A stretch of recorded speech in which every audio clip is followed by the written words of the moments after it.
This definitely is not an Eastonmade wood splitter. Here I've got my 30-plus-year-old hydraulic wood splitter. I don't even know what brand it is. I don't even know what horsepower motor we got.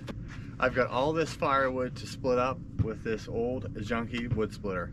So stay tuned. I've got a whole pile of firewood right here that needs to be split, and I'll be stacking it in these IBC totes outside my woodshed. So this wood here is for next year's burning season.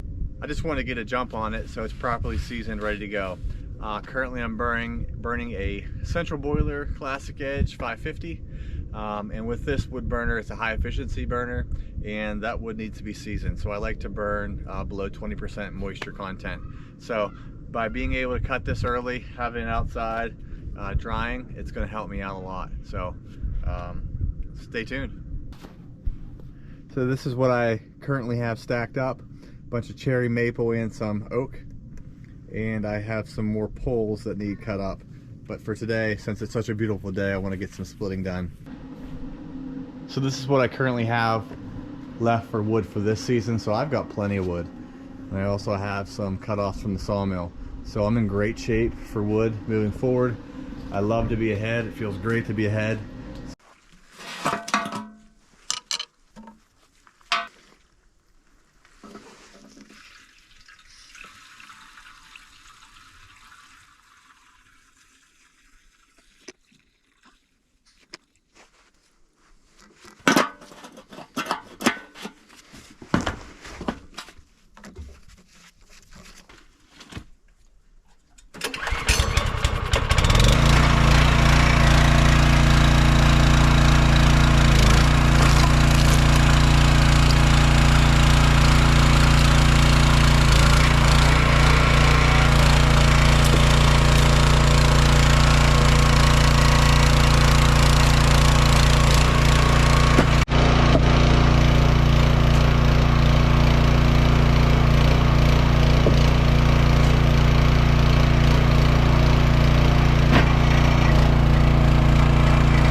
Okay, so I got another tote filled up full of wood. Probably ran the splitter for about an hour. I made a small dent on the pile, but not really much at all. Still got lots of wood to stack. So these are the reasons this is not an Eastonmade splitter. Number one, with an Eastonmade, for the whole hour I split, this would probably all be gone. Okay, so that's one. Number two, there is no splitting tray for this splitter. So I had this makeshift side off of an IBC tote that I cut up, and that helps at least keeps my wood out of the mud, and that way I don't have to bend over as much. Also, if you look, I'm using 2 to 3 inch slabs of oak to lift the splitter up because of how low it sits. So, you know, when I'm splitting for long periods of time, the constant bending over wears on the back. Next, the reason this is not an Easton splitter, I've got a single wedge on my splitter, so can be cumbersome. I'm not splitting this wood up very small. I'm at least getting it in halves or thirds because this is boiler wood for my own use, so I don't want it as small. But what I'll do is I'll let the season, and then when I burn it in the fall and winter of next year, I'll probably split it up a little bit smaller to get fires going, or to you know, just keep it going longer so I can stack more wood in there, piece it in. So again, this is boiler size firewood, so I don't want anybody in the comments saying that my wood's too big, but this is what I just use for my boiler. Other reason this is not an Easton splitter, that's probably about a 4 to a 7 horsepower engine. Not very strong at all. So anything naughty, it's going to be a struggle splitting that wood. And the last reason this is not an Easton splitter is the cycle time on that.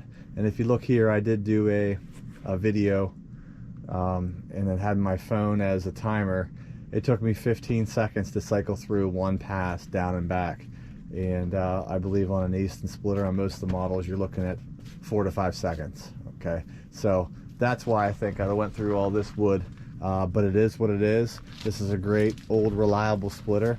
Someday I hope to have an Eastonmade, but right now I don't. So I'm gonna keep running Old Glory here, and it does the job, and I don't have to use an axe. So I really enjoy that. So hopefully in the next coming days I'll have all this done, but I just wanted to kind of do a quick video and tell you exactly why this is not an Eastonmade, because clearly it's not. One thing about it, it is made in the USA, so I do like that. So alright guys, thanks a lot. I appreciate you viewing. If you haven't done so, please subscribe to the channel. Every subscribe and like helps, and I will see you on the next video. Take care.